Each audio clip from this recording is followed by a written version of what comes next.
സുഹൃത്തുക്കളെ, ഞാനിപ്പോൾ നിൽക്കുന്നത് കോവളം ജംഗ്ഷനിലാണ്. കോവളം ജംഗ്ഷനിൽ നിന്നും 1 കിലോമീറ്റർ ചുറ്റളവിനുള്ളിൽ നല്ല ബഡ്ജറ്റ് ഫ്രണ്ട്ലി ആയിട്ട് ഒരു 20 സെൻറ്റ് സ്ഥലം സെയിലിന് വന്നിട്ടുണ്ട്. അപ്പോൾ നമുക്ക് പ്രോപ്പർട്ടിയിലോട്ട് പോകാം. അപ്പോൾ നമ്മൾ പ്രോപ്പർട്ടിയിലോട്ട് പോയിക്കൊണ്ടിരിക്കുകയാണ് കേട്ടോ. അപ്പം ഈ റോഡ് നേരെ പ്രോപ്പർട്ടിയിലോട്ട് പോകാം. ആ ജംഗ്ഷൻ ചെന്ന് ലെഫ്റ്റിലേക്ക് തിരികുകയാണ് ചെയ്യുന്നത്. അപ്പോൾ ഒരു ബഡ്ജറ്റ് ഫ്രണ്ട്ലി എന്ന് പറഞ്ഞാൽ കോവളത്തെ സംബന്ധിച്ച് നിങ്ങൾക്ക് അറിയാൻ പറ്റുമല്ലോ എന്തുമാത്രം റേറ്റ് കൂടുതലാണെന്ന്. അതുപോലെ തന്നെ നമ്മുടെ ഹാർബറൊക്കെ വന്നുകൊണ്ട് ഭയങ്കര റേറ്റ് കൂടി നിൽക്കുന്ന സ്ഥലത്ത് ഈ ഒരു ബഡ്ജറ്റ് ഫ്രണ്ട്ലി ആയിട്ടൊരു സ്ഥലം കിട്ടുമ്പം എത്രയും പെട്ടെന്ന് സ്വന്തമാക്കുക. നമ്മൾ നേരെ സർവീസ് റോഡ് ഇറങ്ങി നേരെ ലെഫ്റ്റിലേക്ക് പോയി കഴിഞ്ഞാൽ ഈ പ്രോപ്പർട്ടിയിൽ എത്താൻ പറ്റും. ഏറ്റവും എളുപ്പമുള്ള ഒരു ആക്സസ് ആണ് കേട്ടോ. ഏറ്റവും എളുപ്പമാണ് ഇവിടുന്ന് നമുക്ക് കോവളത്തുനിന്നും ഏകദേശം 2 വീലറിലാണെങ്കിൽ 5 മിനിറ്റ് പോലും വേണ്ട പ്രോപ്പർട്ടിയിലോട്ട് എത്താനായിട്ട്. ലെഫ്റ്റ് സൈഡ് ഒരു ചാനലാണ്, റോഡ് നല്ല കോൺക്രീറ്റ് ചെയ്ത റോഡാണ്. ഇപ്പോൾ താഴോട്ട് പോയി കഴിഞ്ഞാൽ ഒരുപാട് പ്രോപ്പർട്ടീസ് ഇങ്ങനെ കിടപ്പുണ്ട്, അതെല്ലാം സെയിലായതാണ്. ഇനി ഈ 20 സെൻറ്റ് മാത്രമേ സെയിലുള്ളൂ. ഇത്രയും ഫ്രണ്ടേജോടുകൂടി പ്രോപ്പർട്ടി കമ്മ്യൂണിറ്റിക്കകത്തോട്ട് ഇറങ്ങുമ്പം ഇത്രയും വീതി കൂടിയ ഒരു റോഡാണ്. അപ്പോൾ ഇതാണ് പ്രോപ്പർട്ടിക്കകത്തേക്കുള്ള എൻട്രി വരുന്നത്. ഇത്രയും വീതി കൂടിയ റോഡ് കോൺക്രീറ്റ് ചെയ്ത് വെച്ചിട്ടുണ്ട്. അപ്പോൾ ഈ റൈറ്റ് സൈഡിലും ലെഫ്റ്റ് സൈഡിലും കിടക്കുന്ന പ്രോപ്പർട്ടികളെല്ലാം സെയിലായി പോയിട്ടുള്ളതാണ്. അപ്പം നമുക്കിനി ഉള്ളത് ഏറ്റവും അങ്ങ് അറ്റത്തുള്ള പ്രോപ്പർട്ടിയാണ് കേട്ടോ. അത് ഞാൻ പറയാമല്ലോ, അത് ഒരു ഇച്ചിരി കാണുമ്പോഴേച്ച് വൃത്തിയാക്കിയിട്ടില്ല. അപ്പോൾ അതിൻ്റെ ഒരു ഭംഗിക്കുറവ് കാണും. അപ്പോൾ എന്തായാലും നമുക്ക് പ്രോപ്പർട്ടി കാണാം.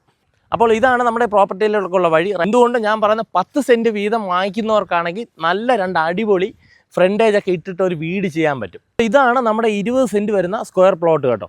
അപ്പോൾ ഈ ഒരു പ്ലോട്ട് ഇങ്ങനെ കിടക്കുന്ന, നിങ്ങൾ മഴയൊക്കെ ആയതുകൊണ്ട് കാട് കയറി കിടക്കുകയാണ്, അത് ക്ലിയർ ചെയ്യാനുള്ള ടൈം കിട്ടിയിട്ടില്ല. അതുകൊണ്ടാണ് ഇതിൻ്റെ ഒരു നിങ്ങൾക്കൊരു ലൊക്കേഷൻ കറക്റ്റായിട്ട് കിട്ടാത്ത നല്ല സ്ക്വയർ ആയിട്ടുള്ള പ്ലോട്ടാണ്. ഈ പ്രോപ്പർട്ടിയിൽ നിന്നും 5 മിനിറ്റ് നടന്നാൽ നിങ്ങൾക്ക് കോവളം ജംഗ്ഷനിൽ എത്താൻ പറ്റും കേട്ടോ. അപ്പോൾ ആക്സസ് എന്നൊക്കെ പറഞ്ഞു കഴിഞ്ഞാൽ 3 സൈഡിൽ കൂടെ ആക്സസ് ഉണ്ട്. ഇതിൽ നമ്മുടെ മുട്ടക്കാട് റോഡൊക്കെ എന്ന് പറഞ്ഞാൽ വലിയ രീതിക്ക് വൈഡനിങ് വരികയാണ്. അപ്പോൾ ഈ 20 സെൻറ്റ് മുഴുവനായിട്ട് എടുക്കുന്നവർക്കാണെങ്കിൽ പെർ സെൻറ്റിന് ചോദിക്കുന്ന വിലയെന്ന് പറഞ്ഞാൽ 4.5 ലക്ഷം രൂപയാണ്. അത് ചെറിയ രീതിക്ക് നെഗോഷ്യബിൾ ആണ്. അതുപോലെ തന്നെ ഇത് പ്ലോട്ട് തിരിച്ചാണ് നിങ്ങൾ വാങ്ങിക്കാൻ ഉദ്ദേശിക്കുന്നതെങ്കിൽ ചെറിയ രീതിക്ക് വില മാറ്റം ഉണ്ടാവും കേട്ടോ. കാരണം റോഡ് വിട്ടു കൊടുക്കേണ്ട ഒക്കെ ഉണ്ട്. അപ്പോൾ അതുകൊണ്ട് ചെറിയ രീതിക്ക് വിലയിൽ മാറ്റം ഉണ്ടാവും. കോവളത്തെ സംബന്ധിച്ച് നിങ്ങൾക്ക് ഇതൊന്നും പറഞ്ഞു തരേണ്ട കാര്യമില്ല, ഇവിടുത്തെ ചുറ്റുപാടുകളും കാര്യങ്ങളും ഒന്നും. കാരണം എല്ലാം കൊണ്ടും നല്ലൊരു പ്ലേസാണ്, ടൂറിസ്റ്റ് ഏരിയയാണ്. അതുപോലെ തന്നെ വിഴിഞ്ഞം ഹാർബർ തൊട്ടടുത്താണ്. വിഴിഞ്ഞം ഹാർബറിൻ്റെ അടുത്തൊക്കെ ഭയങ്കര റേറ്റുകളാണ് ചോദിച്ചുകൊണ്ടിരിക്കുന്നത്. അപ്പം നമ്മുടെ കോവളം ജംഗ്ഷൻ്റെ തൊട്ടടുത്തായിട്ടൊക്കെ എന്ന് പറഞ്ഞാൽ ഇത്രയും ബഡ്ജറ്റ് ഫ്രണ്ട്ലി ആയിട്ട് പ്ലോട്ട് കിട്ടുക എന്നൊക്കെ പറഞ്ഞാൽ വളരെ ബുദ്ധിമുട്ടുള്ള കാര്യമാണ്. അപ്പം ഈ ഒരു ബഡ്ജറ്റ് ഫ്രണ്ട്ലി ആയിട്ടുള്ള പ്ലോട്ടെന്ന് പറഞ്ഞു കഴിഞ്ഞാൽ നിങ്ങൾക്ക് അറിയാൻ പറ്റും, വസ്തുവിനെന്ന് പറഞ്ഞാൽ കരഭൂമിയാണ്. അതുപോലെ തന്നെ സ്ക്വയർ പ്ലോട്ടാണ്. 3 സൈഡിൽ കൂടെ ആക്സസ് ഉള്ള പ്രോപ്പർട്ടിയാണ് കേട്ടോ. അപ്പോൾ ഈ റോഡ് വൈഡനിങ് ഒക്കെ വരുമ്പോൾ ഈ സൈഡിൽ കൂടെയാണ് നമ്മുടെ ഹൈവേ പോകുന്നത്. അപ്പോൾ എല്ലാം കൊണ്ടും എന്തുകൊണ്ടും ബെറ്റർ ആയിട്ടുള്ളൊരു സ്ഥലമാണ്. കഴിഞ്ഞ മാസങ്ങളിലൊക്കെ ഭയങ്കര മഴയായിരുന്നു, നിങ്ങൾക്ക് അറിയാൻ പറ്റില്ല. അതുകൊണ്ടാണ് ഈ പറയുന്ന കാടൊക്കെ കയറി കിടക്കുന്നത്. തൊട്ടടുത്തെല്ലാം വീടുകളുണ്ട് കേട്ടോ.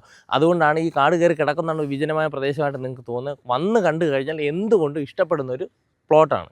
അപ്പോൾ ഈ 20 സെൻറ്റ് സ്ക്വയർ പ്ലോട്ടിന് ചോദിക്കുന്ന പ്രൈസ് എന്ന് പറഞ്ഞാൽ മൊത്തമായിട്ടാണെങ്കിൽ പെർ സെൻറ്റ് 4.5 ലക്ഷം രൂപയാണ് ചോദിക്കുന്ന വില. ചെറിയ രീതിക്ക് നെഗോഷ്യബിൾ ആണ്. എന്തുകൊണ്ട് ലോറി സൈറ്റാണ്, എത്രയും പെട്ടെന്ന് കോവളത്ത് എത്താൻ പറ്റുന്ന ഒരു സൈറ്റാണിത്.